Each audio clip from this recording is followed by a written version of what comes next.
Lu masih termasuk nggak orang-orang dengan gaji yang pas-pasan atau masih UMR, tapi barang-barang yang lu mau itu harganya udah mahal-mahal banget? Atau sekarang yang lagi rame itu pada ngikutin standar TikTok. Kalau mau kelihatan stylenya oke harus kayak gini lah. Kalau mau dapetin pasangan minimal pasangannya kayak gini lah. Kata gua, ketika lu masih mempunyai gaji dengan standar UMR, udahlah lu stop dengan gaya hidup yang kebanyakan gaya. Jadi lebih baik lu turunin standar hidup lu aja dulu, sehingga sampai lu bisa mendapatkan gaji atau mendapatkan penghasilan yang jauh lebih oke daripada yang sekarang. Kenapa sih kok kebanyakan orang dengan gaji UMR tapi setinggi langit, dan dampak apa yang bisa terjadi? Gue mau nyesuaiin sama orang yang sekarang lagi banyak transisi dari pendidikan ke kerja, atau yang sekarang lagi produktifnya yaitu Gen Z. Kebanyakan sekarang walaupun gajinya setara dengan UMR, itu sering banget menghadapi tantangan dalam mengelola keuangan akibat gaya hidup yang konsumtif. Sekarang kalau gue lihat di TikTok itu lagi rame banget orang-orang yang harus makannya sushi lah, terus barangnya harus branded lah, pokoknya gila banget spend money-nya dan gayanya itu setinggi langit, terutama Gen Z. Kalau menurut data dari Jakpat, pada Februari 2024, alokasi gaji dari 75% responden Gen Z itu untuk membeli makanan. Nah, sisanya itu dibawa kemana? Ya sisanya itu buat tabungan, investasi, perawatan diri, dan hiburan. Oke, masih bagus ya datanya. Kita lanjut. Kalau dari ekspektasi gaji mereka, mau 40% responden dari Gen Z mau digaji kisaran 5-10 juta, sementara 31% yang lainnya mau digaji di kisaran 1-5 juta per bulan. Udah mulai kelihatan kan mindsetnya? Nah, lu bisa nebak nggak pembengkakan pengeluaran mereka ini yang mentingin lifestyle dan gaya setinggi langit ini dari mana? Mereka spend uang mereka itu berkedok dengan yang namanya self reward. Udah pada familiar kan sama yang namanya istilah self reward. Basically, self-reward ini adalah bentuk rasa terima kasih kepada diri kita sendiri saat berhasil atau udah melewati sesuatu yang menurut orang itu melakukannya dengan suatu hal yang berat. Nah, tololnya dari fenomena ini adalah orang-orang itu nggak ngeliat penghasilan dan pengelola keuangan itu dengan cara yang baik. Alhasil, uangnya atau gajinya itu ya cepat habis. Padahal namanya self reward, tapi kok malah jadiin kita jadi semakin miskin. Dan gak cuma gara-gara fenomena self reward ini, ada juga perilaku yang lainnya yang pernah gue bahas sebelumnya. Coba tebak. Dan lu gak salah lagi, itu yang namanya doom spending. Udah pernah gue bahas, videonya ada di sini, lu bisa tonton yang namanya doom spending itu apa. Nah, doom spending itu gaya hidup yang mengutamakan foya-foya di kalangan Gen Z, dan ini ngebuat mereka rentan jatuh ke jurang kemiskinan. Lihat barang lucu dikit, beli.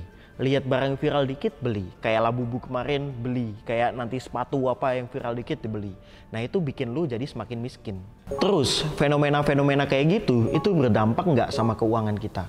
Ya pasti berdampak sama keuangan kita. Dengan gaya hidup yang visi misi lu foya-foya kayak gitu, tanpa perencanaan keuangan yang matang, itu bisa ngebuat lu terjebak dalam masalah finansial, kayak utang, dan gak bisa nabung. Dan banyak kan sekarang itu kasus dimana orang-orang itu rela pinjol buat beli barang-barang branded atau nonton konser yang lagi rame.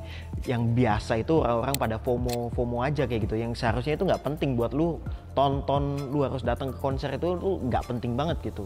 Dan sebenarnya gak berhenti sampai sana aja, gak cuma nyerang masalah finansial lu aja, tapi bisa berdampak ke psikologi lu.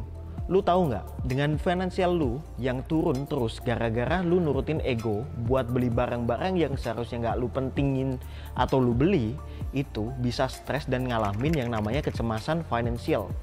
Kalau lu nggak percaya, nih gue tunjukin datanya. Sebuah studi dari Kata Data Insight Center, 65% anak muda itu sering ngerasa cemas karena masalah kondisi finansial mereka, terutama karena utang yang konsumtif. Nah, lu bisa lihat sendiri kan, cuma karena pengen nurutin lifestyle atau standar TikTok atau lu standar-standar orang zaman sekarang, sampai lu ngutang, lu pikir deh itu gila nggak? Lu pikir stop sampai situ aja? Enggak lah, ini bisa nimbulin ke masalah-masalah yang lainnya, kayak FOMO sama depresi akibat kesenjangan realitas. Kalau FOMO udah jelas terpapar di sekitar lu. Kalau lu nggak tahu, berarti lu nggak peka ketika lu jadi manusia. Media sosial itu kan sekarang lagi rame banget. ini yang mainin peran besar dalam penampilan hidup yang ideal. Sekali lagi apa? Ya, sekarang lagi rame banget, yaitu namanya standar kehidupan ini di sosial media. Akibatnya banyak yang takut ketinggalan dan maksain diri buat ikutan standar seperti itu. Ada gila-gilanya orang itu ngikutin standar tapi aslinya belum sampai ke standar itu. Ini nanti nyambung ke masalah depresi, dimana saat lu nggak bisa ngikutin standar itu, lu ngerasa diri lu itu rendah banget sampai menyebabkan depresi. Wah, ini gila banget sih. Masalahnya ini bisa jadi kemana-mana. Masanya nggak cuma itu aja, masih ada lagi. Lu biasanya juga nongkrong di tempat-tempat yang bergengsi nggak? Biar lifestyle lu itu kelihatan wah banget atau wow banget. Nah itu sekarang banyak loh yang rela buat gunain gaji untuk nongkrong setiap weekendnya, tapi sulit banget buat ngeluarin uang-uang yang buat hal yang lebih bermanfaat. Udah gitu, buat menuhin semua itu jadinya ketergantungan sama yang namanya pinjaman, atau biasanya orang-orang itu sampai yang namanya pay later. Aduh, udah nggak banget lah ini. Sama lingkaran kayak gini tuh udah lingkaran setan kalau menurut gua. Dan gua mah ogah banget kalau gua disuruh kayak gitu dan endingnya jadi gua miskin gitu. Itu udah aduh ogah banget lah gua untuk di posisi seperti itu gitu. Terus gimana dong solusinya? Gimana cara ngatasin biar gak ngutamain lifestyle dan lebih merhatiin masalah keuangan dan finansial kita? Coba deh lu perbanyak literasi tentang keuangan. Udah gue bahas berkali-kali, terutama coba lu baca yang namanya buku Morgan Housel, Psychology of Money. Ini gue gak capek-capek buat ngingetin lu semua buat baca buku ini. Ini tuh bisa ngebantu lu buat ngatur keuangan lu gimana caranya, cara ngebuat anggaran, dan bisa ngebuat lu itu punya pandangan ke arah menabung secara konsisten. Lu juga bisa bedain mana kebutuhan dan mana yang keinginan. Jangan jadiin satu lah, keinginan lu juga bagian dari kebutuhan. Gila kalau itu bisa gue bilang. Lu fokusin aja sama pengeluaran lu esensial dan coba deh hindarin belanja yang namanya impulsif. Coba juga hindarin yang namanya utang konsumtif. Jangan sampai gue lihat viewers gue jatuh ke lingkaran setan yang seperti itu.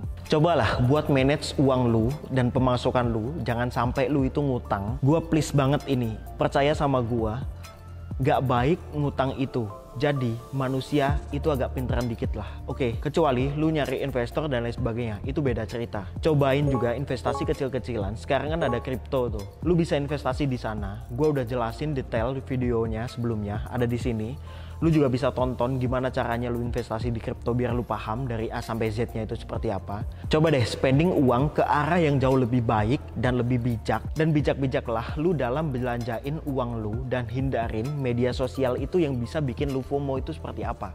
Jangan kemakan sama yang namanya tren. Cari makanan itu udah susah sekarang, malah kemakan yang namanya tren gitu loh. Itu udah gak banget. Itu harus lu hindarin banget. Gua di sini dengan kesadaran penuh, hidup itu udah susah saat ini. Nyari uang sekarang itu udah susah. Tinggal lu nya aja nih yang mau nyari kesempatan dan ngelola itu dengan baik atau enggak. Kalau lu di set jadi orang yang tolol, ya lu ambur-amburin aja uang lu itu. Udah lu nggak peduliin yang namanya nabung, investasi atau apapun itu. Gue sih lebih milih jadi orang yang lebih pinter buat ngelola keuangan untuk di masa depan gue. Terutama untuk anak istri gue di masa depannya. Biar hidupnya jauh lebih oke, well prepared daripada gue sekarang saat ini. Ya gue sih lebih milih untuk mengarah ke sana gitu daripada kehidupan gue saat ini gitu. Kehidupan gue saat ini ya udah secukupnya. Yang penting di masa depan gue, di masa tua gue udah nggak mikirin lagi dengan yang namanya gue mencari uang, banting tulang buat cari uang di kehidupan gue di masa depannya. Oke, thank you teman-teman semua udah nonton video kali ini. Gue dari sini signing out dan thank you.